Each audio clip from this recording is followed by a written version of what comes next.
everyone. Welcome today. I am so excited you guys are here.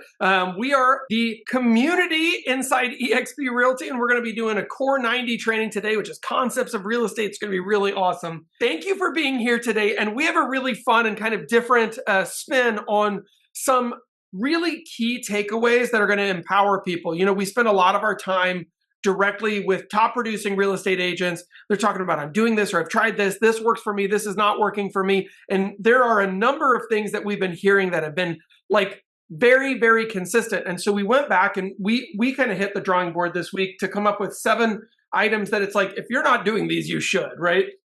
Sometimes we feel like we're beating a dead horse. And I think, you know, the thing about that is that there's so many things we can be doing, should be doing. You're able to have your own freedom and kind of put your own mark on your real estate career.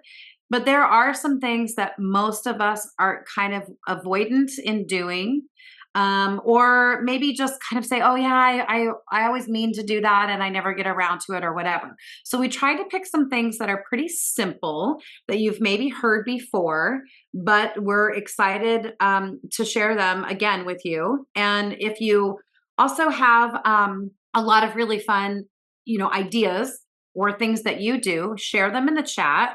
Maybe we'll pull you up here to talk to us a little bit, but we want to hear from you guys too today. Well, in our special bonus today, we're going to take the last 30 minutes. We actually got a special request for this from one of our friends who said, hey, maybe you guys could just open yourselves up and just do straight up Q&A. So we're going to take the last 30 minutes today and do Q&A, kind of an Ask Jeff and Lexy anything within boundaries, weirdos. But no, but we're just gonna say, you know, bring your questions. So if there's something that's been like a burning question where you're like, how do you do this, or what if you guys blah blah blah blah blah, anything that we could directly participate in your business life, whatever, we would love that. That's awesome. And if we have an answer, we'll give you one. If not, we'll tell you who knows it better than us.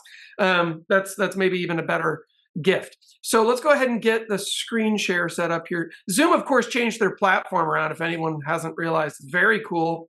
Actually, let me show you guys this.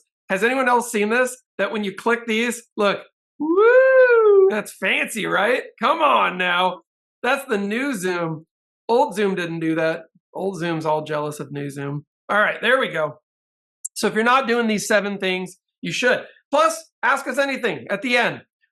So the very, very first one, I'm going to jump in on this because I love this. And it took me a while, y'all, to really get my head around how powerful this very first element is. But if you are not currently using video in your business, you might not really be in business yet. And this is a powerful thing to understand, but the world is transitioning to a video architecture.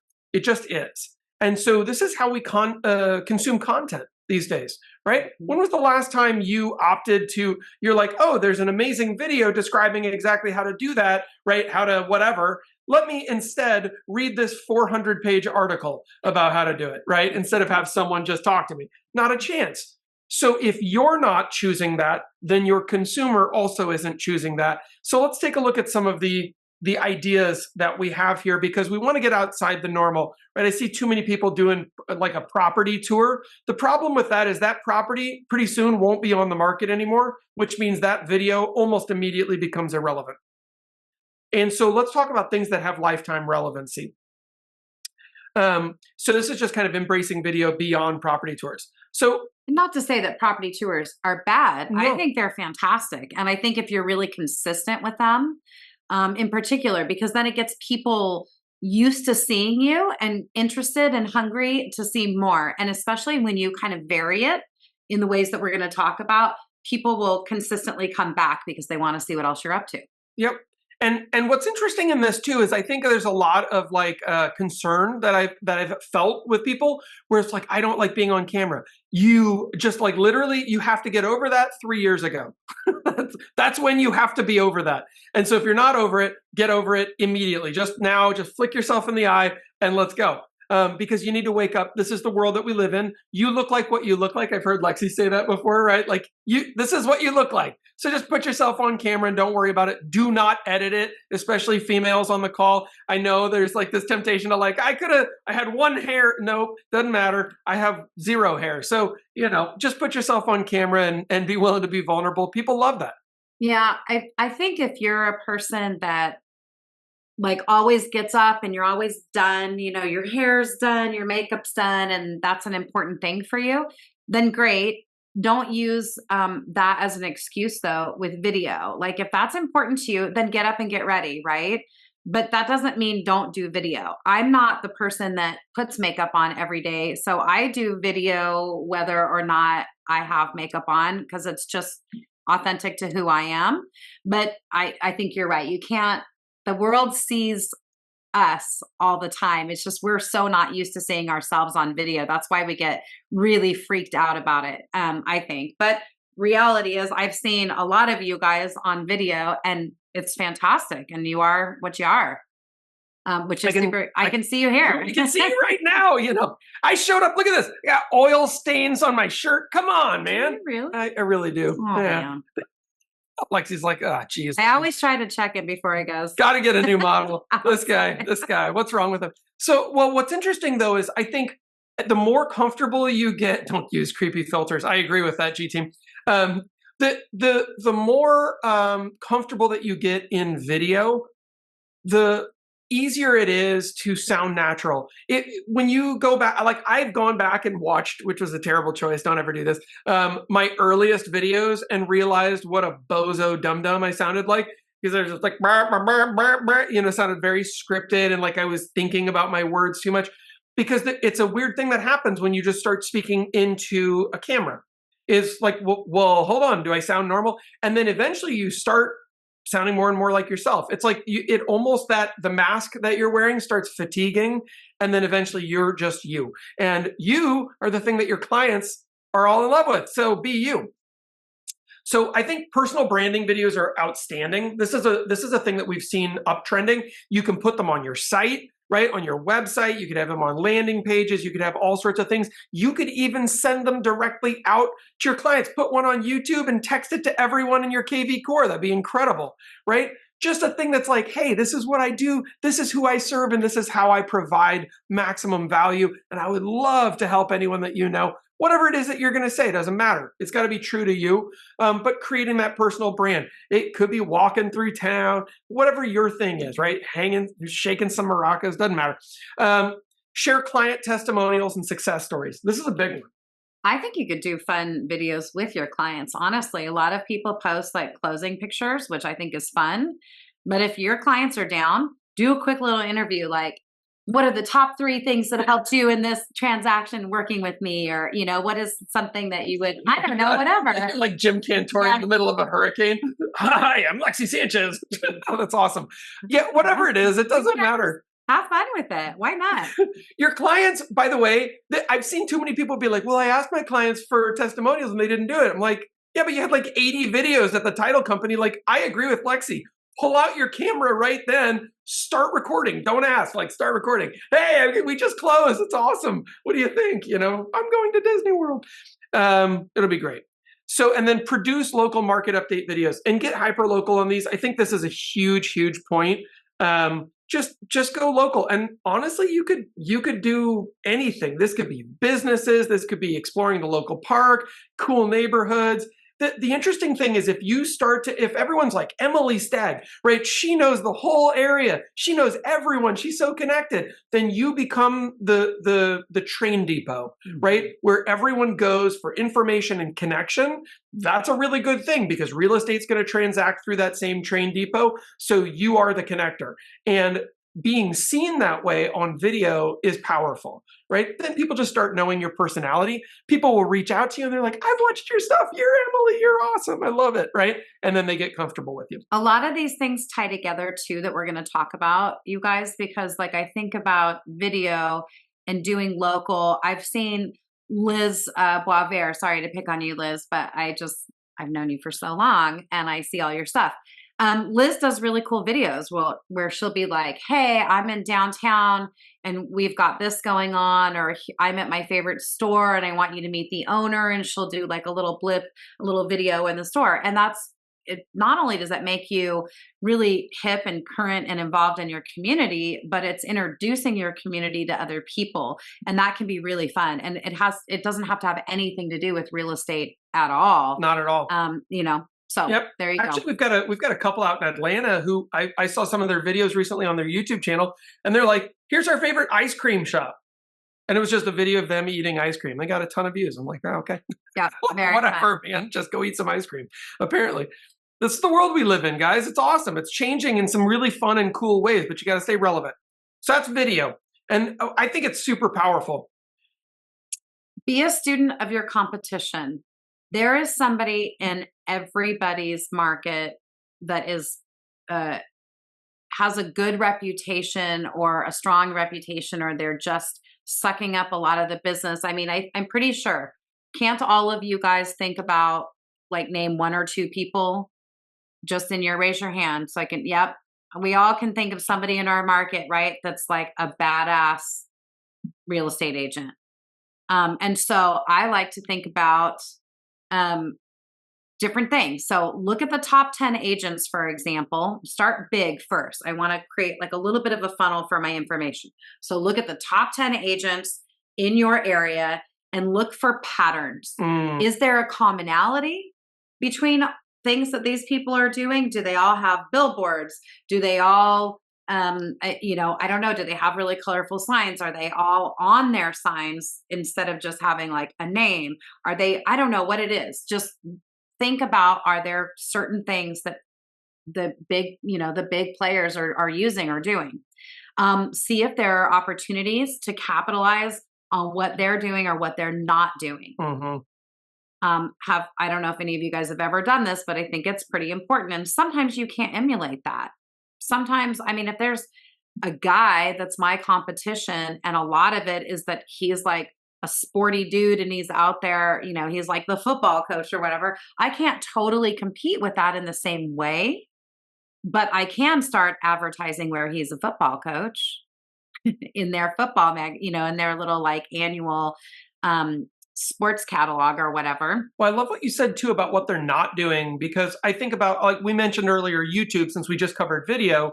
If you look at your top 10 agents, it's like, well, they all have really large established spheres and they've all been in business for a long time. Okay, well, you can't just wave a magic wand and have been in business for a long time if you're not, right? You could build a large sphere, and we'll talk about that.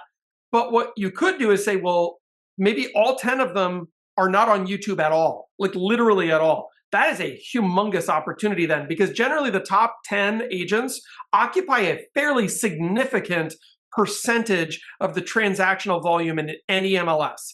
So what's interesting is if that's not transacting through YouTube, which is the #1 search platform in the world now, that means in a couple of years, they could be highly disrupted by something you start doing now, right? By the end of this year, definitely, but hugely in a few years. It's crazy. Yep.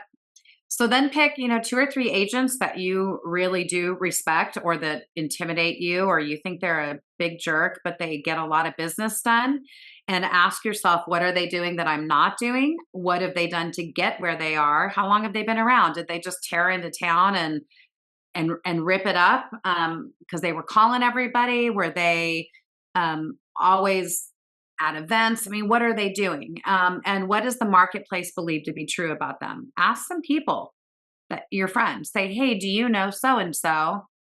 What do you think what's their reputation like? What's your impression of them? Why do so many people do business with them? Ask that question. Well, I don't know, because everyone knows about them. Okay, how? How did you know about them? You want to find out that information, guys, because sometimes, and every market is slightly different on this, sometimes it's something that you will be shocked how many people use maybe one specific thing, help them to just completely capitalize on their market tack in, right? And the way that they really got into place. And then that's their only thing, which also could be their prime vulnerability in terms of their positioning in the marketplace. So you can disrupt that by either going around it, utilizing the same thing, or going in the opposite direction. But those, I love the word patterns. That's a really smart thing. Being able to see patterns makes you a smart business owner. All right, let's keep going. Number 3. I don't know how to count. Sorry, guys. This is getting hyper local. What is hyper local? Hyper local means not your whole entire city. It really means that, right? We see too many agents like, we'll pick where we used to live. I'm the Phoenix agent. That is ridiculous. Nobody's the Phoenix agent, right? Because it takes 2 hours to drive to the other side of town. Like, it's insanity to think that, right? I serve all of Northern Oregon. We have a lot of people from Oregon. No, you don't, right? You might serve your area. Maybe you're willing to drive anywhere in the state, and that's amazing. I love that, right? Go get it and hustle it. But that's probably not where you should be advertising yourself.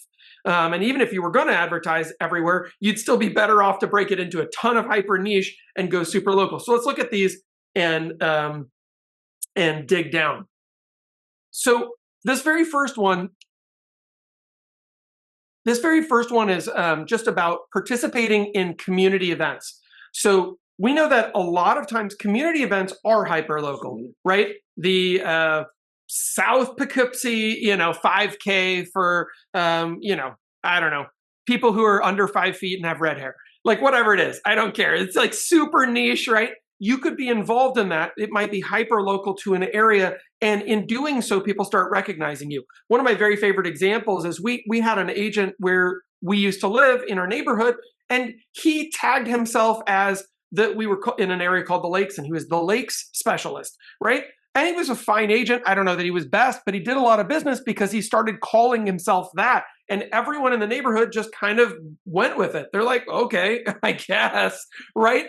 And what was fascinating is he'd do 20 to 30 transactions a year because it was a big area, right?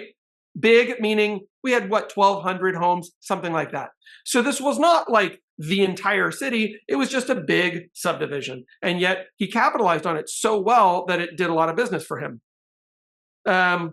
So advertise locally. This is another thing. So a lot of times I'll see people running like Google ads or targeted Facebook ads, especially Google though, or SEO. You can really drill down and get pretty narrow on these now, which is amazing. All the way down to neighborhoods. There's ways to really tack into that. And I think that that is wise at this point. In the way that the world's working, right? Too many people trying to be big. I can serve you anywhere in this entire state.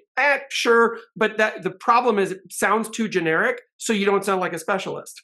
And so I tend to not believe that person, right? Like, I'm a specialist in any kind of car or motorcycle or airplane or ship. And you're like, well, I mean, I doubt it, right? It just gets it's too big.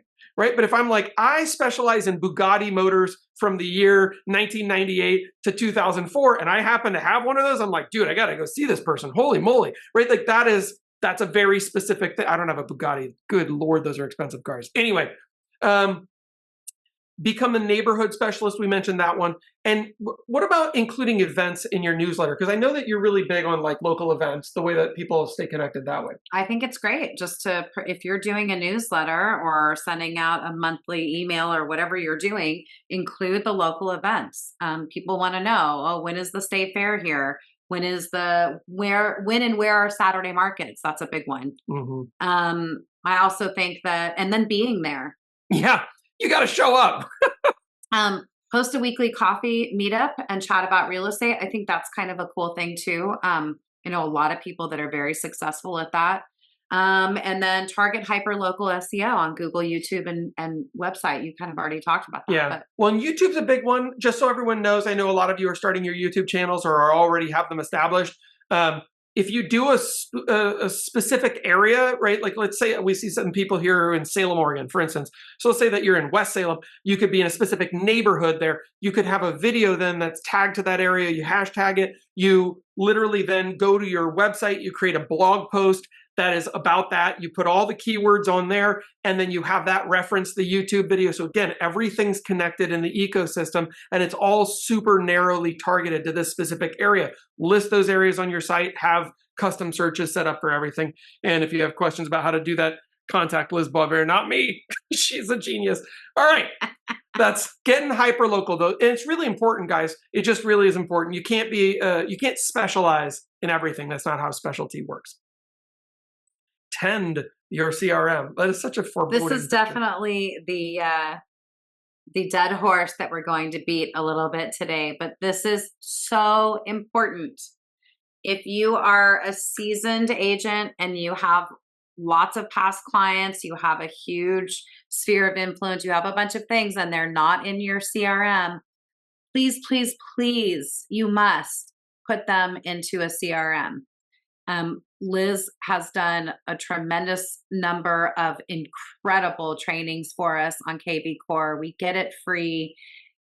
With EXP, there's some exciting stuff happening actually with that CRM. Holy moly. If you're new, start putting stuff in. So when we talk about tending your CRM, think of this as your clearinghouse. It is the most essential component of everything that you do in real estate because it tracks all of the information that you have about people you've worked with, people you want to work with, people you haven't yet worked with, all of these different things. So include your notes, include their birthday if you do like birthday cards, or include the names of their kids or their dogs or whatever it is that you do. Keep it all in your CRM. And I actually have a good analogy on this one that might help you guys. Because if you're not currently like digging into your CRM and really making it an obsession, let me give you this. How many of you have ever been to a restaurant, right? Well, first off, let's start with that. I just want to see who's conscious. Okay, great. So everyone's been to a restaurant. Fantastic. Now, how do you feel? Pick a waiter, waitress, doesn't matter. The waiting person comes up to your table and they say, "Hey, welcome to the restaurant. Are you ready to place your order?" And you say, "Yes, I am." And they say, "Terrific." And they have their hands at their sides and they're just staring at you with a pleasant smile. They do not pull out a pad of paper. And you have a very complicated order. 10 people at your table, everyone's changing up their order. They've all got special substitutions and dietary requirements. And the person's just like, and they take the order all the way around the table. What do you think the chances are they're going to botch up some part of your meal and you're going to have to send something back or complain to the manager, right? Has anyone ever had that happen and you get nervous the second they're not writing it down, right? Exactly. Joanne says, "Please do not try to impress me with your memory." Totally, because it's not impressive. It's not, what's more impressive? Taking notes. And what's interesting is true in real estate too. When somebody's telling you about their family, when someone's, by the way, about their family, I just said about their dog's name, the ages of their kids, what schools they're in, all this stuff matters at the core of their identity. And you're not writing it down. And what happens is later on, you're like, "Hey, do you have any kids?" And they're like, "I told you all about my kids last time we talked." In their mind, they won't say it out loud, but where did their trust for you just go? Up or down? It went down.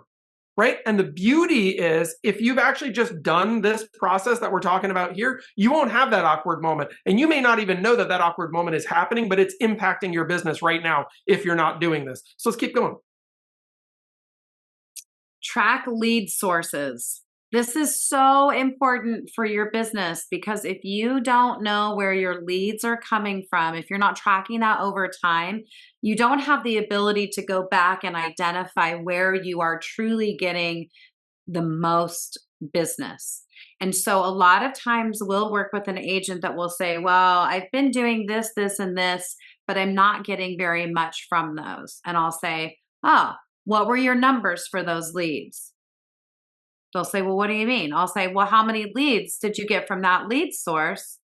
How many of them did you contact? And how many of them actually matriculated into being like a client?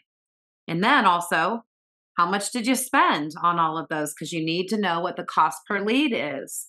Because otherwise, you're just going to be throwing money out the window at I don't know. Hopefully something will come to me. I hope this money puts out this fire, right? Yeah. So the funny thing is we think that those aren't important to know, but we really, really must track those lead sources. And you can do that in your CRM. You can put that, you can tag them. Then at the end of the year, you can sort and say, of the deals I did, or of the leads I called, of the leads I received from this source, how many of them actually turned into clients that closed a transaction? How much do they pay over time? And then you can look from year to year. Does it make sense to keep using that lead source or not? So track your lead sources, manage your sphere of influence. These are people that that know and love and trust you already because they're your friends, they're your family, they're your neighbors. So they may not be clients, but they have potential to be your clients, and they need to be hearing from you in your realtor voice. Mm-hmm. Yep.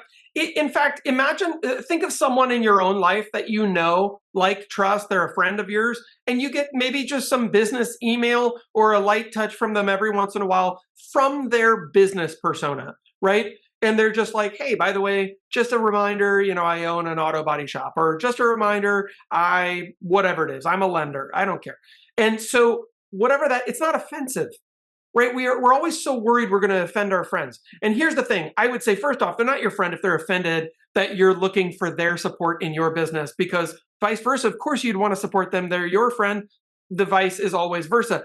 But they should be hearing from you, in my opinion, at a bare minimum every 2 weeks, at a bare minimum, right? That is not clogging up their inbox. I know people who do it every day. That's too much, in my opinion, right? But certainly once a week, twice a month, something like that, would be great. And this is, if I could really harp in on one point, Lexy, I think this is like the one thing that tends to differentiate top level producers from lower level producers, is your ability to manage your sphere of influence. Like, it is transformational. Yeah. Anyway, it's a really, really big deal. All right. And then keep records of your past clients. Right? This is an interesting one. The number of people who've been like, I've been in real estate for 20 years. I'm like, terrific. How many past clients do you have in your database? They're like, what's a database? And I'm like, okay, let's start drinking, because this is going to be a hard session. Right? So keep track of it. Yes, Stephanie's laughing. So you got to just keep track, right? And if you haven't, okay, let yourself off the hook, but go back and do it now. Make sure you set them up to do the, once a year. Hey, you've been in your house one more year. How's it going? Blah, blah, blah, something. But you need to be, touching them at some point. Set up all contacts on a drip campaign or newsletter. So Liz has given us lots of opportunities to learn how to set up different categories of people. And that is what your CRM is for. It does the work for you, but you have to set it up. So I'm telling you right now, if you are somebody out there and you are not completely swamped with appointments, in terms of taking listing appointments or showings with buyers or inspections or meeting an appraiser or any of those things, you should be spending your time getting your CRM cleaned up, getting it organized, getting everybody in there. And then once it's all in there and done, keep adding to it over time. Do not fail at that. It really will screw you up, and it creates way more work in the long run. Leverage your CRM landing page to a form under every YouTube video. So you basically, what you want to do is have people opting in always, every time. Huge. Really good stuff. So the next one here is, and remember what we're talking about today is, if you're not doing these 7 things, you should. These are core elements that must be in your business. And the next one is knowing how to do advanced calculus. No, it's knowing your numbers, right? Know your numbers. And what's interesting is we say this regularly on these calls, because there's certain key elements here that you'll be like, they seem to repeat that stuff. By the way, patterns are not there by accident, guys. If we keep saying the same stuff, it's not because we're like, well, maybe you should do that. It's because this is foundational. If you do not know your numbers, you are not currently in business. No. I just want to repeat that. If you don't know your numbers, you're not in business yet. No. You're dabbling. It's a hobby. it's not, and the reason it's not performing like a business is because you're not driving it like it is one, right? The analogy, what was it, Keith Cunningham always says, is like, if you don't know the numbers of your business, it's like not being able to see the dials and you're flying an airplane. That's a real big problem. Yeah. And you're going to crash. So what does know your numbers mean? Let's go into it. So first off, you need to have a P&L. A P&L is a profit and loss. If you don't know that, don't be embarrassed. It's a statement. It's basically like a budget sheet that shows where the profit side is and where the loss side is. Yep. Debits and credits. And by the way, if you don't have this fancy for now, I remember when I first got into real estate and people kept saying, you need to have a profit and loss statement. I was like, I don't know how to do it right? Like if you're like me and you get really worried because you're worried about formatting, don't freaking worry about that. You need to know, what did I make? What did I spend? What's the difference? And hopefully the difference is a positive number, not a negative. If it's a negative number, you're in trouble. And so that's personal budget, business budget, all of this. You need a P&L that encapsulates your business, one for your life, and then maybe a hybrid that kind of captures the entire deal. You need to track revenue. And I say here, track seasonality, because what you'll notice is that the middle months of the year in most markets tend to outperform the extremities, right? January is cold in a lot of places. We just don't have as many people transacting property then, right? Depending on your location though, Depends. because I will say a lot of people, if you're in a really extreme hot location, a lot of people move in the winter versus in the summer. Right. Or like resort locations, that kind of a thing.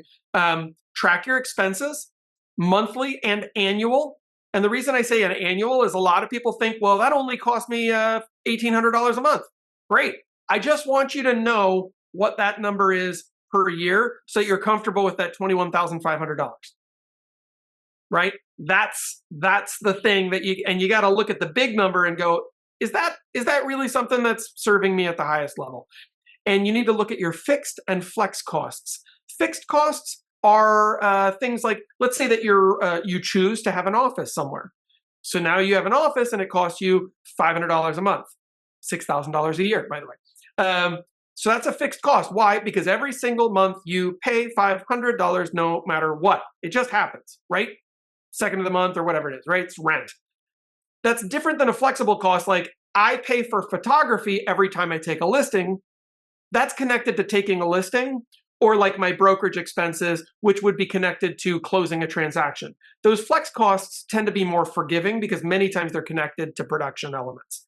And then lastly, under this category is net earnings. So net earnings, the word earnings in business, by the way, is an accounting term, and it just means income minus expenses. There's a few different types of earnings. Net earnings is all of your revenue minus all of your expenses. It's a really easy one. So let's just kind of summarize what that term means as a business owner. But you want to know what your earnings are. So you can say, I earned after expenses, right? $100, $1,000, $10,000, whatever it is, right? And track that over time so you start understanding it. And then you actually spoke about tracking lead generation numbers earlier. We've kind of gone a little bit deeper here, so this is good. Well, that was specific to lead sources, is, making sure that those go into your CRM so that you can pull those up later to see. And you'll want to track these as well. So lead generation numbers, and I would create just a spreadsheet for this stuff. It's not a problem to do that, but how many dials? So if you're buying leads, for example, how many of them are you calling? How many did you get? How much did it cost? How many did you dial? How many of them actually had a conversation? And a conversation is not like, hi, I'm not interested, bye. It's, hi, I'm calling for this purpose, and actually having a conversation. How many doors did you knock? How many open houses did you hold? How many attendees were at those open houses? How many sphere of influence calls have you made to call your family and friends to say, hey, just as a reminder, I'm in real estate, would love to support you and your friends and your neighbors. You can do handwritten letters. Totally. I think kind of whatever you're doing, just track it. It's hard to know if it, quote unquote, works unless you actually track it. Otherwise, you're just trusting your gut. You're like, well, I've been doing it for a while. I did that and it didn't work, right? And how many people have like been like, I tried it and it didn't work. And if you're honest with yourself, you like tried it one time and it didn't work that one time. Well, that's not good enough. It just isn't. Unfortunately, we're going to have to test the market more than that. So when you start tracking your numbers, what you'll notice is it gets you into action more, because now you know, okay, I really need to do like 100 of whatever this thing is to know how it converts, because that'll give me a percentage, right? If you want to know what 1% is, you need to do 100 of the thing. Calls, dials, door knocks, handwritten letters, whatever it is. And then track lead conversion percentages. This is different than tracking like the numbers. So a number would be, like Lexy said, I dialed 1,000 phone numbers. I had 100 conversations. The conversion percentage would be 10% of my dials became conversations in that case. So I want to know that percentage because I can start to build a business plan if I know what those conversion percentages are. So you're going to have funnel stages and then percentages that link those funnel stages. In other words, I put a lot of sheep into this pen and only 5% of them get through to this side, and then only 5% of those get through to here. So how many sheep do I need to put here to get 4 out over here? That kind of a deal, right? So it's like really kind of a simple math equation, but we have to have these numbers and these percentages if we ever want to build that little machine and start filling the front side of it. And let's say you have, 4 main lead sources, right? So let's say you buy them from, I don't know, Zillow just got rid of their stuff. But anyway, let's just say you have 4 sources. Then you can look at these conversion percentages by that lead source. And then you'll know, wow, look, I only had 100 of those leads from that lead source, but the conversion rate was so much higher than the other one. So maybe you pay more for those, but they're warmed up a little bit from whatever lead source you have. And you just realize, wow, it is worth it to spend the money because my conversion rate is higher. So it really, and remember, you might spend more, but if your conversion rate is higher, that means the cost per lead actually goes down, not up. Love that. This is why you need to have data so that you understand. Because if you ask most people and they tell you what their best lead source is, and then you actually work the numbers, best might not be best. Right. So the only way to know is to really know. And so lastly, your key metrics of your business. If I were speaking with any of you about your business and we were taking a deep dive together, I would say, how many units did you close last year? Units is number of individual properties. And sometimes this gets referred to as sides. So I'll actually add that here so you guys can see it on the slide. Sides. And so sides just literally means if I work the listing and the buyer side of a transaction, I double in that. That's 2 sides, it's 2 units closed. GCI is your gross commission income. I know many of you are like, I roll, I know this. Okay, great. But somebody on here might not, and this will benefit them, which is awesome. We want everyone to succeed. And gross commission income is the gross income that you receive from commission before any expenses, brokerage or otherwise. This is the commission that comes off of the deal to you, right? Not the total commission, including the other agent. Volume is the size of the sales price on the house or the property that you're selling. So for instance, if you sell a $500,000 house, the volume is $500,000. If you sell 10 of them, that's $5 million in volume, right? You just add them up. It's really easy. That's just basic addition, super fun. And then the last thing that we want to know, a little bit of division on these, easy peasy, is we're going to come up with some averages. The average volume per unit. So in other words, what's your average sales price? Right? That's average sales price. We call it average volume per unit. Sounds fancier. Same deal. And then average GCI per unit is really handy to know. You'll need to know a couple other things to get to that. In other words, how much do you make when you close a thing usually? Right? On average, in your business, where you live with your commission structure and the way that you do business, how much do you make when you have a closing? On average. You want to know that. Because otherwise what starts to happen is we say, well, I need to close 94 properties next year. And we'll say, okay, well, why? What does that mean to you financially? I don't know. It's just, I need a lot. Okay, let's break it down so that we can really make sure that we're creating a financial plan that makes sense. So this is knowing your numbers. I think this should be one of the sexiest things about your business. And if it doesn't feel sexy right now, it feels crunchy, like I don't want to do numbers, right? then you need to start to spend a little bit of time with yourself, do some self-talk, right? Do some yoga, some meditation, whatever. Turn this into something powerful. I think what's interesting is it does become sexy when you actually start playing with those numbers, when you have those all entered in, and then you can start looking and then you compare year to year. So someone, like Joanne may want to see, okay, well, what's my performance over the last 5 years? And then what are the conditions that impacted that? What made it go up or down? Was it because you changed lead sources? Was it because there was a spike in the market for some reason? Maybe there was a spike in the market, but you didn't do as well as you thought you should have. But you're not going to be able to identify that until you start playing with these numbers. Once you have the numbers in there and you start comparing and getting the information, it will become sexier and sexier because now you'll feel more in control because you know exactly where your business is coming from, how much on an average you make from that, and then and it's empowering because then it's like, well, how many of those do I need to do to go on that South African, safari next year, to pay for my kids' private school, to, buy a new car, whatever it is. It's very empowering. But and I think that one of the big mistakes that agents make is that they don't know these things. And the people that do are, by and large, I guarantee you, if you start researching, like we said, your competition, I bet you they know their numbers. Oh, for sure. Yeah, and Lexy's such a legendary strategist with this stuff. She does this for us personally in our businesses and in our life, and it has created immense clarity. And then also what she's talking about, which is called trend analysis, meaning not just what is the data in isolation, but how does it move over time, right? Does it go up or down? It's kind of like looking at a stock chart, right? You can kind of see it go up and down. You want to understand that with relation to a lot of your data. Don't get overwhelmed. Start smaller and get yourself comfortable looking at data. However, I will tell you, I couldn't agree more. It's really super empowering and will make you a superstar in business. I love this one, and this picture is really fun too. So do fun stuff and invite people. And this is something that you're great at. So I should let you kind of take the lead on this. Well, in general, I think this is a great way to get involved, whether it's with your business, you're in a new community, you just need new friends, whatever it is.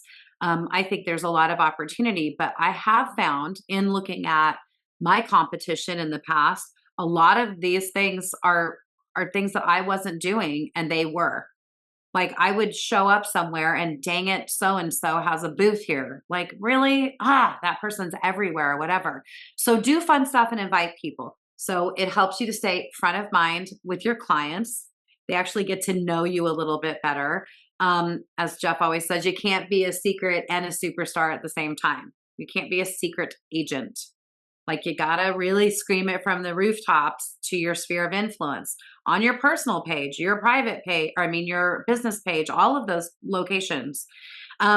Here are some examples. Local events, because this all ties together, right? With being hyper local, with staying in touch with your the people in your CRM, with trying to get new lead sources. So do things like send out an invitation to your entire CRM that says, hey, if you're in the area, I'm going to do this hike.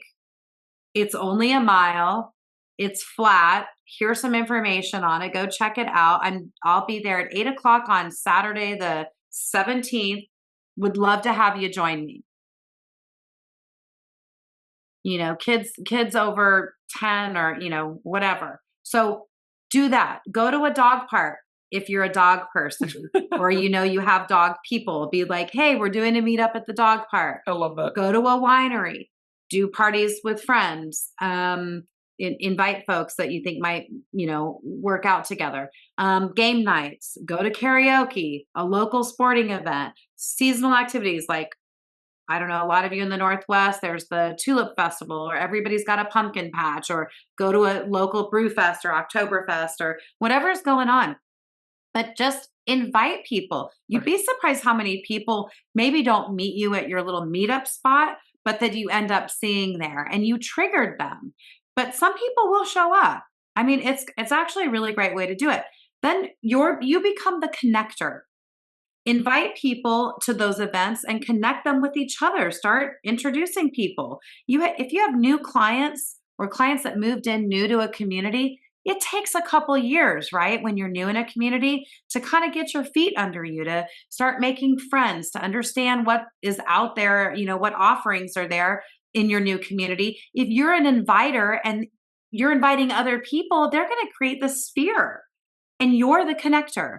Invite your preferred providers. So your favorite inspector, I don't know, the guy that owns the plumbing, your favorite plumbing place. Like, just invite people to join you. You will be everybody's favorite person when you start connecting them. It's really fun to do that, and it will boost your business big time. It Huge. seems dumb, but it really, really works. You might want to print this slide out. Like, it's such a big deal. Just do it once a month. That's so 12 fun. times a year, you guys. 12 times that you have to drag your butt out of bed on a Saturday morning and go somewhere fun and be social and talk to people. Oh, how's it going? Blah, blah, blah. I don't want to have fun. Yeah, I think what's fun. Thanks, Emily. What's great about this one is that it's connected to having fun in the first place, and you can leverage things like your KV Core, soon to be Bold Trails. By the way, excited about this. Your KV Core could be used for this. You could send out a text message to all of your sphere of influence and past clients, right? Like, hey, I'm going to the farmer's market on Saturday. I'll be there from 9 to 10. I hope you're going to be there. I'd love to say hi. Just come say hi to me. Have your dog, have your what? Like, it's not, don't overthink it. Just do it and I love this be the connector thing. I have several groups here in Puerto Rico that we use WhatsApp, which is pretty common everywhere except for in the US for some reason. But I'm a member of a bunch of WhatsApp groups, and we all will just post in there like, hey, I'm going here on this day for coffee. Come join me. And sometimes people show up, sometimes people don't. Sometimes people say, hey, I'm doing a free yoga session in the park on Tuesday. Everyone's welcome. Bring your kids or whatever. I mean, those are the kinds of things you can do. And the power of that is really, really big, especially for clients that you want to have think of you first when they have a real estate need, or when their friend is like, oh, we really think we can swing it to buy a house this year. And they're like, oh my gosh, you should meet, Emily, and actually there's a hiking thing. You can come meet her at that, come show up and it'll be fun, whatever. Well, I know a lot of times our reputation out there has been about, we were very lead generation focused, or are. And what I will say is, prior to ever meeting Lexy, she had been in real estate for about 6 months when we met, and you'd closed 17 transactions in your first 6 months, and this was her approach. 17 units in her first 6 months, licensed, fresh out of the gate. Is that right? What, the numbers? Yeah. Yeah, cool. And so, I mean, this was really a cornerstone of just being a connector, being powerfully connected in the community, and having a lot of sphere of influence, right? So sometimes we wonder, like, can that really work? Yeah, it really does work. You have to work it, right? There's no magic pill, guys. And so, I mean, I wish there was. We'd just sell it. Oh, and I love this. Actually, Emily made a point there that I love. She's like, go to your local parade tomorrow and invite someone. So how fun is that? Invite someone. So tell them in your little message that you send out in KV Core, blah, blah, blah, this is going on this date, meet me there, bring a friend. I love it. You could even connect it exponentially. We're all going to meet by the intersection of Blur and Blah, and then after that, we're going to go down to the brew pub and have burgers. Hope you can join us. Have fun. We invite our favorite clients to watch the parade with us. Yeah, smart. There's Liz Blaubert, top producer, totally doing the same thing. So she again, does lots of that. A lot of us. Emily's also top producer. All right, here we go. Show up. What does that mean? Well, first off, that may be a mindset, of being conscious, being present, wherever it is that you are. I think I would start there. However, we're going to give some hyper specific examples about showing up. Because if you're not really showing up in your business, in your life, in the way that you approach your business won't be showing up for you either. There's a direct sense of reciprocity there that we believe in. And actually, I think all of our points lead up to this, because you kind of you have to show up for all of those things. Being diligent about keeping your CRM up to date and knowing your numbers and all that, that is showing up. That's showing up for yourself like you're a business owner, because you are. That's the thing that I think we forget so much. And I really harp on this, is that you chose a career that is professional, that's technical, that requires a lot of legal stamina. You're writing contract. You realize the only other people that write contracts are attorneys.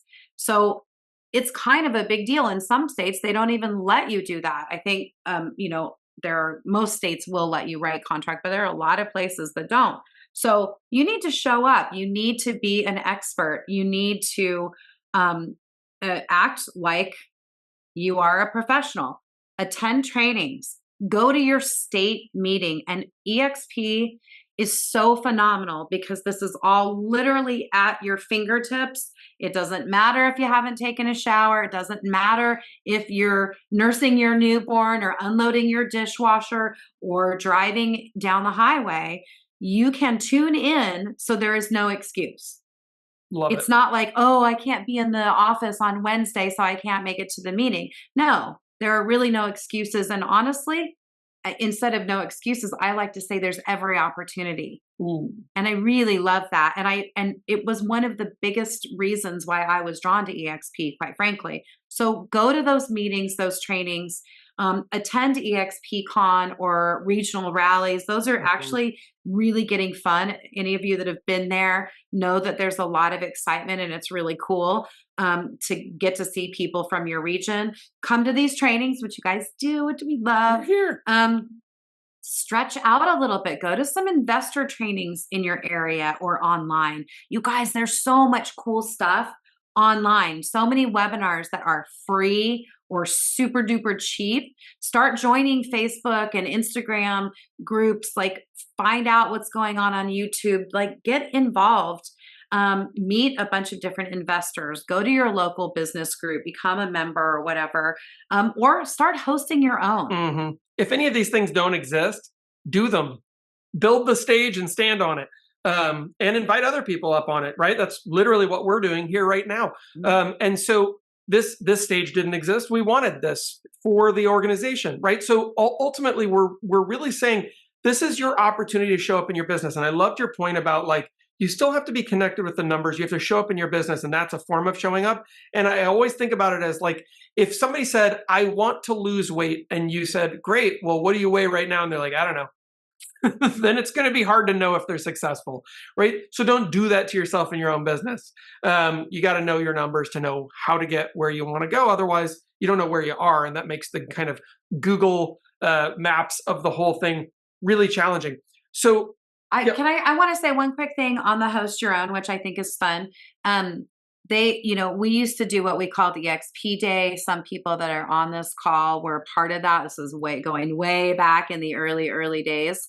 And it wasn't just EXP, but it was kind of our opportunity to invite agents, whether they were EXP or not, to come and collaborate and to work together. So it was kind of, we did it in our house, and we just said, hey, for these 2 hours, you can show up, bring questions that you have, or just come work at our table, and we have breakfast, we have coffee, come hang out. And I'll tell you, it was really fun because also you can attract people. That's part of the EXP opportunity. But also it's just nice to get to know what other agents are doing, and to collaborate and work together. And so create your own little scenario that works for you. I think it's really powerful. Well, one of the things that we wanted to close out today's session, this is not the end, by the way, but one of the things we wanted to do for the last bit here was open ourselves up. And I know our good friend Joanne had said, it'd be really cool to just kind of have an open forum where people could ask questions. And so this part of what we're going to do, we're just calling Ask Jeff and Lexy Anything. And so, but what it doesn't have to be about what we're talking about today. It can really be anything. Not at all. And I think, just to set a little bit of context here, for anyone who maybe is newer to the community or to EXP, so we're one of the top 1% growth leaders at EXP Realty, which just means we have attracted personally, and our group has attracted a lot of agents, which is awesome. So we've done that. Prior to that, we've been multi-million-dollar producers. We've done that a bunch of times. We've now gotten into development and investing, and so we've done a bunch of stuff, and we would love to see as many people in the community be as successful as possible. And we know everyone's at a different place in their journey. So here's the thing I'll tell you as you're thinking right now, right? First off, how you participate here is how you participate everywhere in your entire life. What I find is that the people who are at the front of the class raising their hand or are willing to ask their question tend to be very successful in life because they're not afraid to just be out front, right? So be that person right now. Even if that's not your core identity, switch and just put that mask on and be like, I'm going to ask my question because I want to. There's a really good chance that someone else is too afraid and they have the same damn question. So do that. And then beyond that, be resourceful. This is one of your resource opportunities. And I would really love it if we could really open up some powerful discourse. Oh, look who it is. Delita. Hey, Delita, how are you? Let's get you unmuted. Hold on one quick. Whoa, the sun is shining in Oregon. Woohoo! Oh, it's so Congrats. beautiful. Okay, I'm going to be vulnerable here for a minute. Let's do it. I'm terrible at pretty much everything that you just spoke on today about That's knowing awesome. my numbers and lead gen and all that. But I want to do better. It's not my skill set per se. I do sell a lot of houses. Yep. My question is, I've toyed with the idea of maybe just hiring somebody to come alongside and help me. If you touched on that already, I don't know. But if anybody has ever done that, maybe hired somebody, I would love some feedback or some ideas on that to maybe get lead gen started, set up my CRM. I'm being very vulnerable. I do not have a CRM. I don't know how I sell houses, to be honest, but I just do what I do and I work my ass off, I guess. But anyway, there's that. I love it. And so, the thing, a CRM seems like sometimes it feels like tedious work, right? You're like, I'm doing business. Why do I need a CRM? What I think for me, what I found was it's like being able to have a box where you can put all of your clients and all of the information. Your treasures. And it's, most of the time, I know you're like me, Delita, where you remember stuff about people that you've worked with. But if enough time goes by, that starts to like slip away. And then you start to kind of cross memories with wrong people and stuff. So what I found really powerful was having that information, even just a couple little notes in your CRM was great. So couple of things. Number one, I've said this to so many people and I really believe it to be true. Open up your KV core. I know you have it because you're with EXP, so y'all get it. So get into your KV core, log in, go into the communitycenter.com and go to one of Liz Boisvert's KV core training sessions. And if you have two screens, it can be really helpful. So one screen is Liz, one screen is your CRM, and just listen to Liz and work away at the same time. Push pause on her video and do it step by step, just slow and steady. Do a little bit every day. And it'll start to build up. And then you'll be like, oh my gosh, there was that person. I mean, I know, like when you've sold enough houses, right? We all know you'll be sitting there just like randomly, not doing anything real estate related. And you'll have some weird memory of like a house or a client that you worked with. And you're like, man, I haven't thought of them in forever. And I can see them. I remember the house. I remember things about them, but I have no idea what their name is, right? This is what is great about a CRM, because once you start inputting people that you do know and you do remember, and you can go through your files, go through your SkySlope and then go through your other files that you have saved on your computer and just start putting everybody in, you're going to be like, oh man, there was that one guy. And then you'll go find where that is. So just slow and steady. I think Tony D'Aiuto one time, or not D'Aiuto, Tony DeSallo said to me one time, Delita, that he goes, the average, and this is a guy who's coached at the very top of the industry, everybody, people like you who are super top producers. By the way, for anyone who doesn't know, Delete is an amazing superstar agent. And what I will say to you, however, is that you may be leaving a lot of money on the table right now and just not knowing it. Right? It's not that you're doing a bad job. It's that like with a few like little tweaks here, you could be doing way more business and making more money. And it's like, well, why leave that to someone else? And so I think I agree with Lexy. Let's like start small. And even if it's just like get your past clients in there. So you could set them up on a property drip that goes out to them every 2 weeks, just so that they see your name in their inbox. They'll still delete it. They're not gonna, right? It's okay, but it's awareness. And then maybe once a month, you could send a text out to them. This is very easy stuff in that platform. And you don't have to start to try to become like a super user. Just get some basics in there. Yep. Okay. Good stuff. Does that help? That's so encouraging. Thank you so much. I'm so appreciative. It's so encouraging. You could hire people to help you. The problem that I find is that in order to do that, you're going to have to collect all of the data that you have, all of those past transactions and everything anyway. You might as well put it in because you're going to have to go back and put in your notes that are personalized anyway. So again, slow and steady. And then before you know it, you'll be like, in 6 months, you'll be like, dang, I got this stuff dialed in. Yes. And what I like is that you can set up messaging in a CRM to be really authentic to you, where you're just like, it doesn't have to be a market update. It doesn't have to be a drip campaign it can just be like, hey, it's Delita. It's, I just want you to know I love and appreciate you guys. Hope everything is good. If you ever need anything, don't forget I'm here. Yep. Love it. Love it. Thank you so much. Yay. Thank you. Appreciate you too so much. Oh, you too. Hey, Joanne. Hi there. I want Delita, stay on. Keep Delita on there for a second.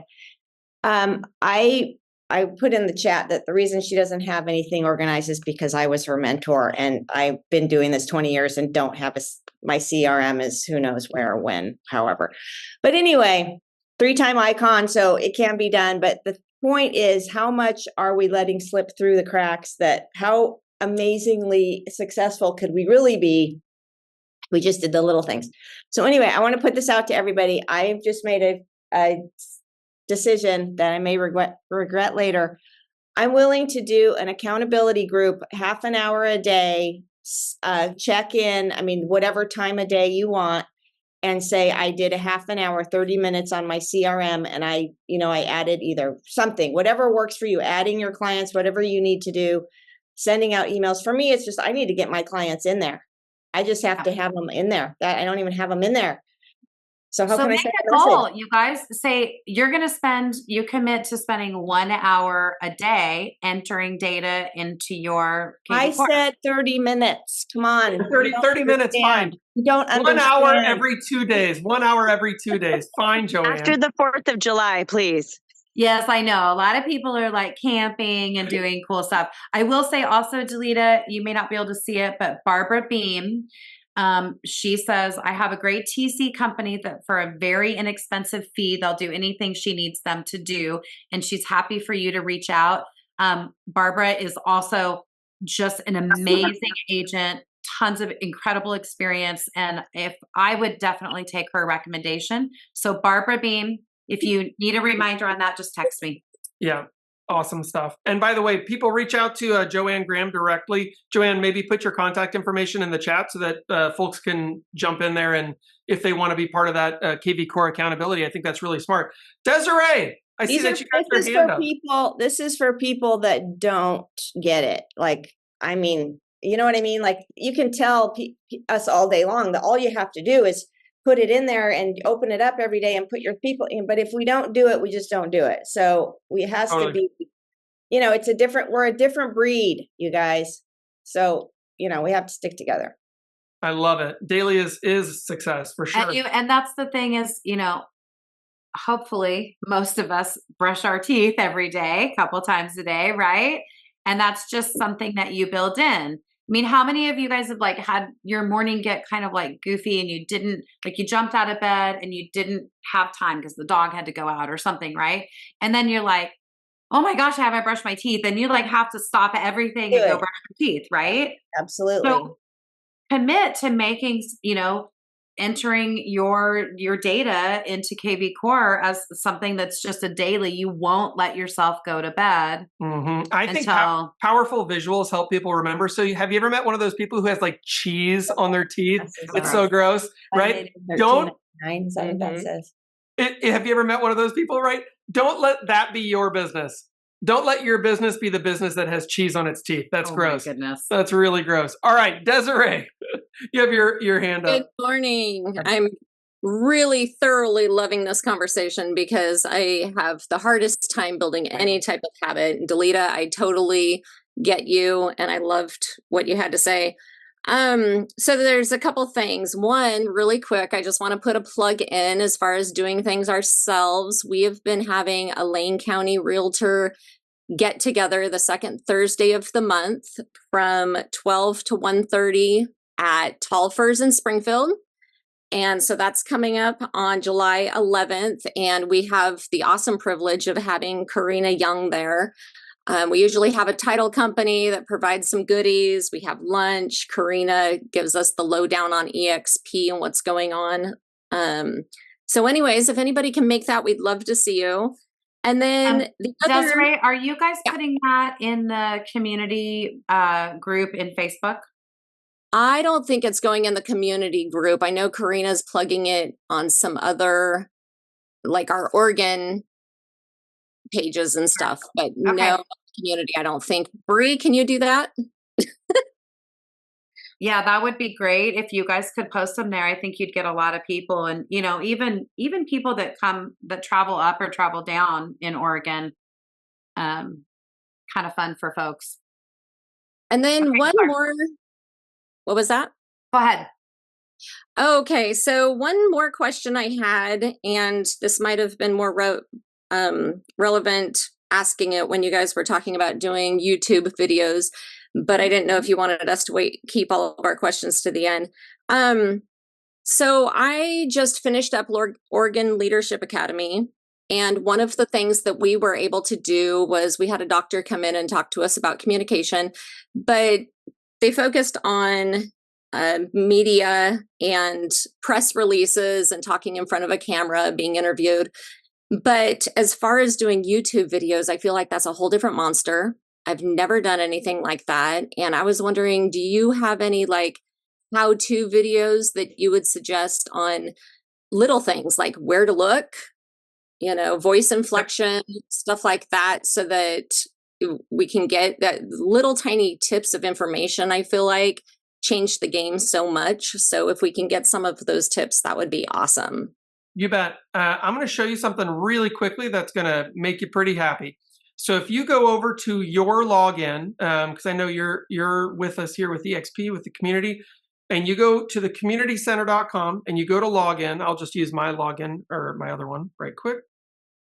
Once you're in here, if you come down, what you'll see here is YouTube Agent Mastery. If you come in here, there's a whole entire course on how to kind of get started, build your brand, advanced marketing, marketing your channel, everything. And if you have additional questions after that, my guess is that's going to get you sent down a rabbit hole. That's going to be pretty exciting.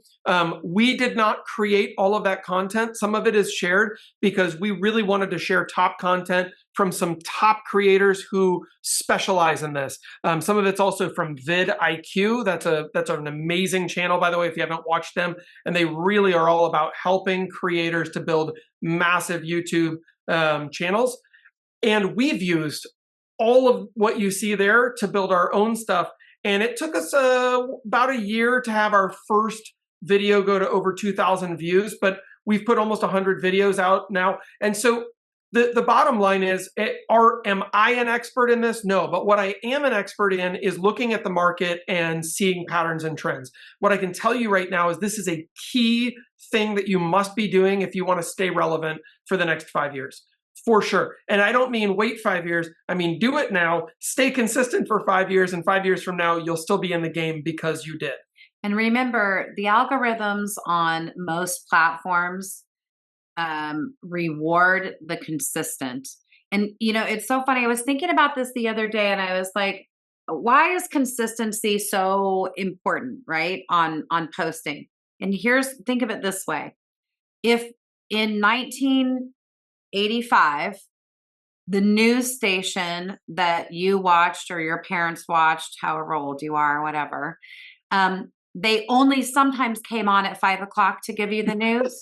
Would you keep tuning back in? No. I mean, it took me a minute. It sounds dumb, right? It sounds like, well, yeah, of course. But it's the same game, you guys. It's the same philosophy. And the bottom line is consistency doesn't mean that you have to do it at the same time all the time. You know, some of that can be helpful, honestly, but it's just putting content out there consistently. And something as simple as just Googling, you know, YouTube best practices, you're going to get some really good information. Another person that's really great to listen to is Gary Vaynerchuk. He is a master at talking about and teaching people how to be consistent and putting content and why that's important and how you can do that effectively. So, and I would also say, you know, as you're getting started, because you were talking about like where to look and some of that kind of stuff, I would say watch some great creators who are out there. And don't just go to YouTube real estate channels, because I would say realtors are not the best at this. Look for people who have 50 million followers, right? Like people who have killed it. What is it that they're doing? Why is it that people find this? You don't have to be goofy or funny. Sometimes they are.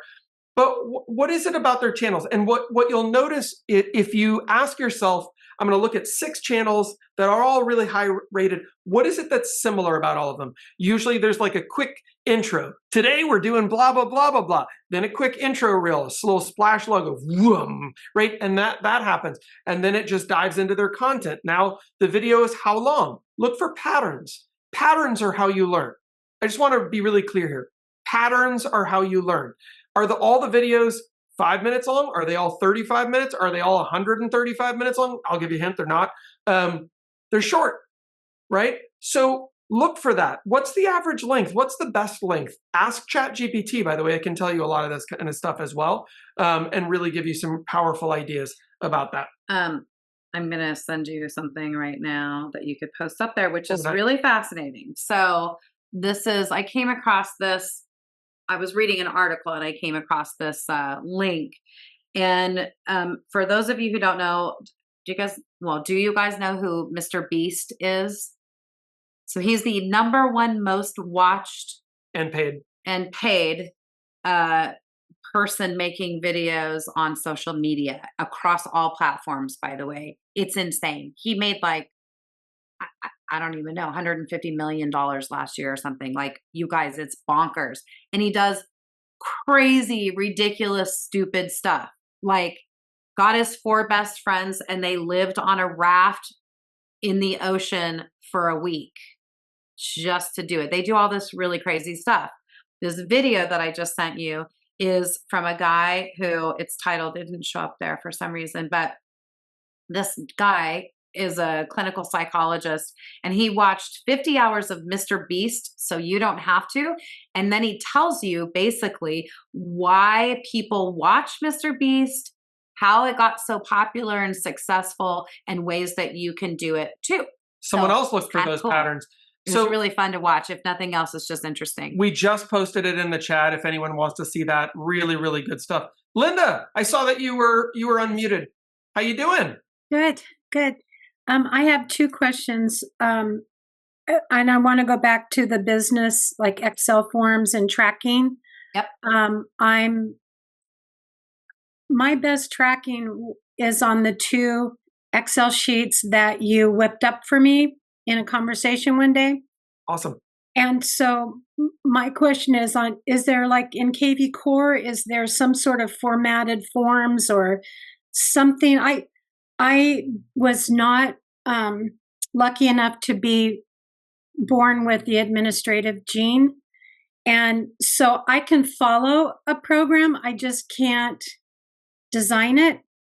And so that's why I'm so grateful for the Excel sheets you gave me, because I'm using those. But even though you would say how simple they are, I'm saying I would have never been able to make them or develop them. So that was my first question, if there was something like that, because I'm just tracking business, potential business, and then I have another one that I'm tracking agent attractions. So I'm not doing, my Excel sheet doesn't say that I'm getting this from this source or how many, or, it's not that detailed.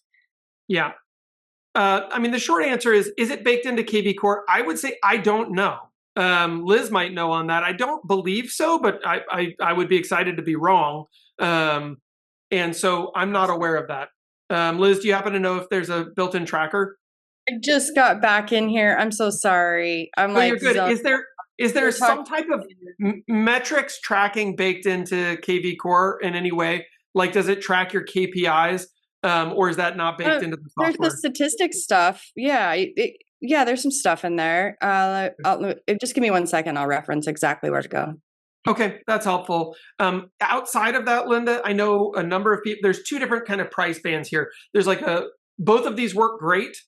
Both of them cost money. They're outside. I like what you're using, by the way, so I think that's terrific. Some people will kind of get into what's called Commitment to Excellence, or CTE, by Calvin Mergen. It's a really great product. It's effectively a bunch of spreadsheets that he's put together that he sells, but they're all set up correctly and they all work, and he updates them regularly. And this is a great way to track your all of the metrics of your business. It is as exhaustive as you can possibly imagine. There's everything in there. So if you want to start kind of seeing like, what could I have tracked? I think that's awesome. If you're not going to use it, here's what I'll say. Don't spend money. I mean, you know me well enough, Linda, because we know each other well. If you're not going to use it, don't use that, right? Because it costs money. Same thing with Sisu. That's the other one that I know like big teams will use. And I will say, for anyone on the call who's running a team, that can be really powerful because it has a really beautiful graphic interface. You can put it up on a TV and then have your kind of Monday meetings with that to motivate the team. Linda, for you, I would say, figure out what it is you want to be tracking. And then if you want to hop on a call, let's talk about it. I'm happy to do that anytime. That's the thing is, I mean, you can even go back once we have this posted, go back in and look at that slide and say, and literally just add those columns. And you'll start building out from there. But yeah, if anybody has any questions, let us know. That'd be great. Well, and for that matter, I'm happy to standardize a basic. We could do that. Yeah, basic tracking form and put it out there for everyone. We'll attach it maybe under this video when we get it up live on the community center. So that everybody can check. I want that. I want that. Okay, great. Well, we're only charging $900 a month. I'm just kidding. No, we'll have it out there. That'd be great. And Liz, if you do find where those data points are located, or did you? Yeah, and it's maybe not as deep as you want, but it's definitely a good place to start. But if you go to your main dashboard and then you go to your sidebar, which is the black bar on the left-hand side, just above the question mark is your business analytics. And you can track stuff like your source performance, consumer interests, your agent performance, where all of your leads are coming from, and how much you're converting them, and how much you're doing with your leads. So that's quite a bit. Yeah. You can go to all of your leads and see who has a market report, right? That's something that's really great. It's like, because of market reports and KV Core will help you leverage that monthly communication with your client. And so everybody should be on that. So it's just a great way to look at your business from the big picture, main dashboard, and see where you're lacking and where you can really step it up. So, and I'm always here to help you too, Linda. You're great. Don't be afraid to call me as well. Yeah. Okay, Joanne. Oh, wait, I had one more question. Linda, go. I had two. And so this goes back to the secret agent. Mm-hmm. And when you were talking about getting involved in the community and stuff, I think I am probably the number one secret agent ever, because for whatever reason, I don't want to be pushy, or I don't want to be that, oh my God, here's that lady again. And everybody turns around as soon as I walk in the room and they walk out of the room. So when you're doing those functions, are you wearing like your EXP t-shirt, or are you just eventually getting the conversation to, oh yeah, by the way, I'm a realtor. I mean, I can do that at functions, but I don't think I probably put my name out there as much as I could or should. But so that's all I was thinking. When you go to these, like the 4th of July stuff tomorrow, are you wearing your 4th of July? Are you wearing your flag shirt? Or are you wearing your EXP shirt? What are you doing so people might recognize you? Well, it depends on if you're inviting people that are your past clients, they're Yes. going to know you anyway. If they're Right. not, you'd be social. Put a name tag on if that's what you want. Be festive, but put a name tag on. I think it would be hilarious, and this is something I would do that not everybody would do, but I would literally go into one of those personalized t-shirt, things online, or Amazon does it too. And I would say, hi, I'm Lexy. And then on the back, I'd say, I'm your favorite real estate agent. And I would wear that a lot of places.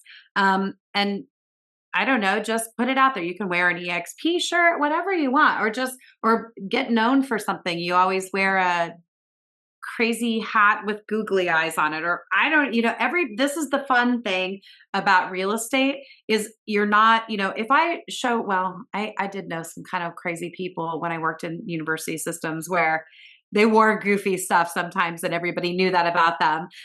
Michelle and I know some of those people that are the same, but it's a little harder, right? You can really personalize in real estate so much and just be unapologetically you. So show up and be Linda. And if you feel like you need a name tag, great. But let me ask you this, Linda.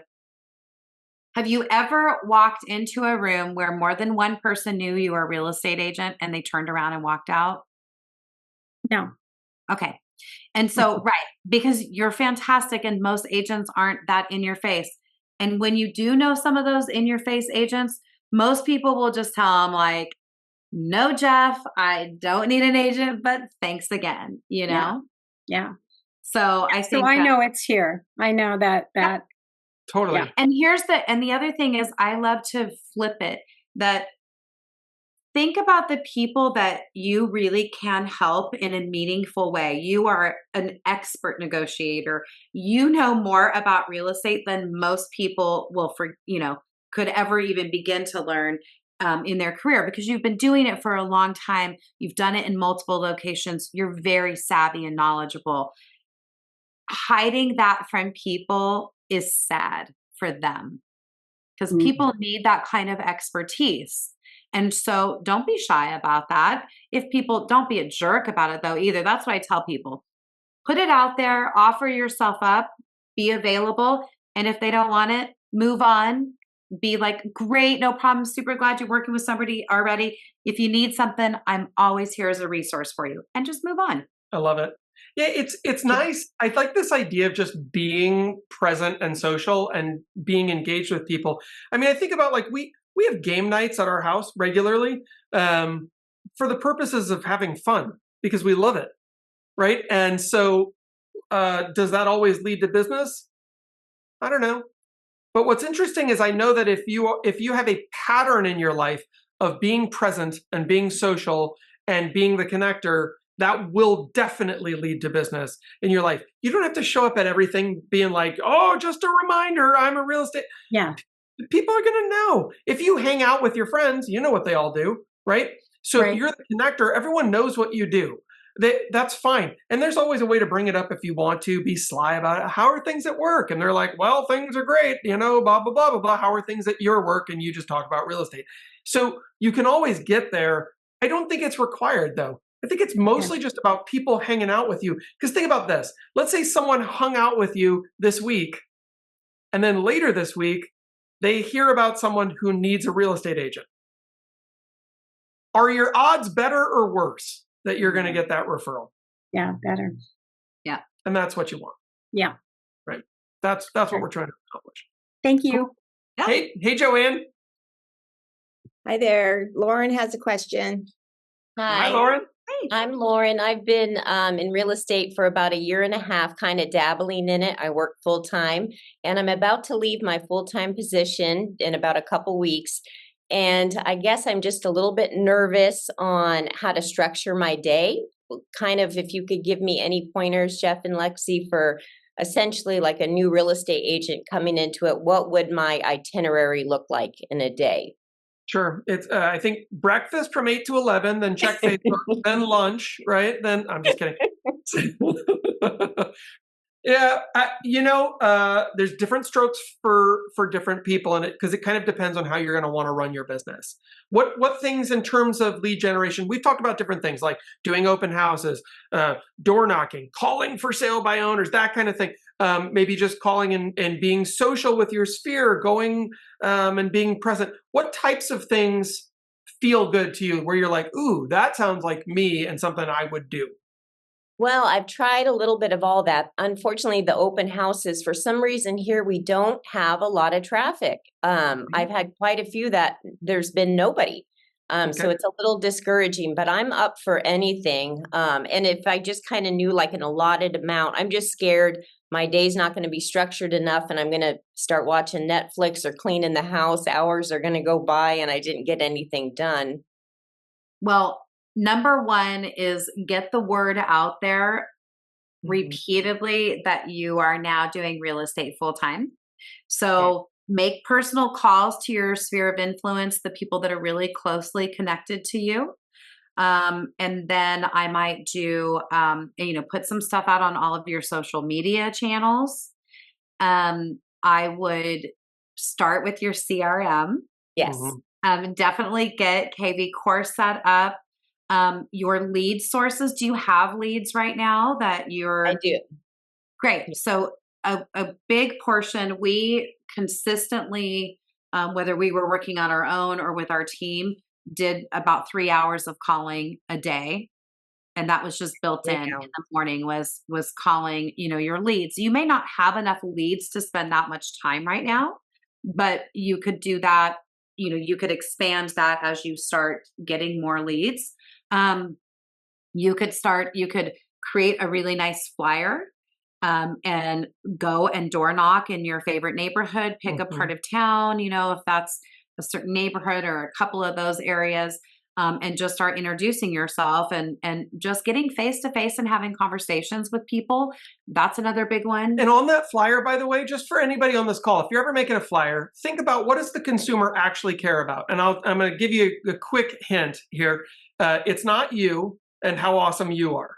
I promise it's not that. If you give them what they actually want, then you are awesome in their eyes instead of in your bio. So here's what that could look like. If my flyer said, in your neighborhood, in the past 90 days, here's every single house that is active, that is pending, and that has sold. Here's their price. Here's the number of bedrooms and bathrooms, and here's the square footage. And it was just that information. It could even look dirty. I could be handwritten for all I care. Quite frankly, you hand that to them, they're not losing that piece of paper. That's something they actually want. Your bio and how cool you are, and that stuff's, put your phone number at the bottom in your name. And then they'll be like, dude, we should talk to her because she knows what's up in our neighborhood. But you want to know what your house would sell for? Bingo. Send me a text and I'll be happy, to send you a market analysis on your home. Yeah. Do you want to know how much equity you have? The equity play is a big one, you guys. I can't say it loud and strong enough. People don't understand equity. You can be a resource and very valuable one for them to tell them, hey, what is your house worth to you? It's really important. There was another great training as well that I would recommend to you. Go back through the community center. If you can't find it, reach out to me. And it was Steve Thomas did an awesome training. He's really involved with his sphere of influence and past clients. That's where he does all of his work. He's not calling for sale by owners and expired. He's just working with these people, but he has a very structured approach to this every single day. And he's actually in your neck of the woods. He's down in Southern Oregon and does, 90 to 100 deals a year with a couple assistants. So he's not running some huge team and yet doing a ton of business. And his approach is highly about building relationships in a very dedicated way that I think you would find transformative. So I'd recommend you do that. The other thing that you should put into your calendar, and by the way, the calendar should feel fairly much like I do the same day over and over. And if you do this day over and over, it should lead to success, right? So that's what you want to see. Put a little bit of making video every single day in there. Like you're willing to be on camera right now. We'll probably put this on YouTube. So you're already on YouTube, right? So there you go. No worries, right? Your life's not going to fall apart tomorrow because you got on YouTube. And so here's what I'll tell you. If you had that baked in as part of your daily diet, and you're like, if someone was moving here, what are the 30 things they should know about? And then just go do videos on all 30 of those and put it on a channel and name it about your area. Don't name it about you. Everybody makes it about themselves, right? They're not searching for you. They're not searching for you. You want them to accidentally find you based on what they're actually wanting to find, right? You advertise the candy, then you give them the vegetables. That's how it works. I will say, and then just start tweaking it. Just try different things. So, do more, go through the communitycenter.com and look at all of those trainings that are available, and you'll get a ton of ideas. Here's the other thing I'll tell all of you guys, and that is that we know people are looking at social media. They just are. So they're scanning through, Instagram, Facebook, whatever. Post a picture. I'm going to pick on Michelle McCormick because she's been doing such a great job at this. She will post something short and sweet. Maybe it's a video, maybe it's just a picture, but it's like, hey, I was checking out this house today and man, knocked my socks off. It has a cool kitchen. If you want to come see it, give me a call. I'd be happy to show it to you or whatever. She's doing some really cool stuff. And what I will say is, it's not just Michelle, but it's lots of people. It doesn't matter if you're not getting 10, 100, 1,000, a million likes. It's not about that anymore, you guys. The data is out that people are not liking and loving as much as we used to. Everybody wants that. Everybody's really, really hungry for that. But that doesn't matter. People still see it. So put it out there. Be consistent. Go listen to Gary Vee on his stuff. Listen to him go crazy and rant about how you should be putting content out there. Forget the likes and loves. Just go do it. So. Yeah, easy. And it's easy to know, by the way, if you went back 5 years from right now and you started making a video every single day, 5 days a week, from 5 years ago till today, you'd be the #1 agent in your market. I guarantee it. Like, guarantee it. Here's the other thing, before we go, because I know we're already over. On Tuesdays at 2:00 Eastern, so whatever that is in your neck of the woods. 11. At 2:00 Eastern, 11:00 Pacific, and then everything in between, we have what we call the Community Coaching Hour right here on this channel. Show up. We'll give you ideas. We'll add columns to your spreadsheet, Linda. We can have a little round robin of like, hey, I'm doing this full time now, or I just moved to a different location. What are some ideas? And everybody helps everybody. We don't have all the answers or the only answers. We're just part of the equation. The coolest thing is that we have this entire community that has experience and contribution. And so show up at Coaching Hour on Tuesdays and we'll help with some of that stuff. Okay, we're going to round it out with one more, Desiree. Yeah, I just wanted to add that you guys did a training, I think it was the end of last year, where you set out a schedule for a week. Yeah. I think it even had like recipes, what to eat. It was phenomenal. And I always thought if I had a week to work this like a full-time job and I wanted to produce a lot of business, I would follow that to a T. So that might be a really good. Yeah, that's awesome. And I appreciate that reminder. That was the 7-day power challenge. And it was a great. You should probably do that again. Yeah, probably should. And actually, we put it out there, and I will tell you, I got a lot of people who reached out who put 2-3 under contract in a week. And so it is possible, guys. It is about being really dedicated. And so actually, Joanne, if you would show her where that maybe 7-day power challenge is located, it's inside the Core 90 archives in the community center. And so that's also a powerful one. And Desiree, thank you for that reminder. Thank you everyone for being here and for always being so supportive. The community is an awesome part of our experience at EXP, and we hope that it is that for you as well. And tell a friend.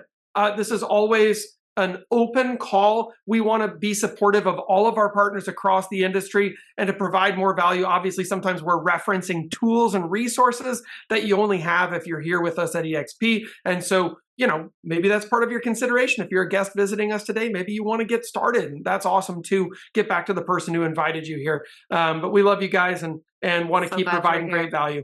So we will see you tomorrow if you come to Attraction Mastermind, again at 2 o'clock. Yep. Or no, time? 9 a.m. Sorry, 9 a.m. Pacific. Okay, see, I can't keep it all straight. But anyway, show up tomorrow, show up Tuesday, come back next week. We love you guys. Have a good week. Go out there. Thank you. Really good. Thanks, everyone. We'll talk to you soon. Okay, bye, guys.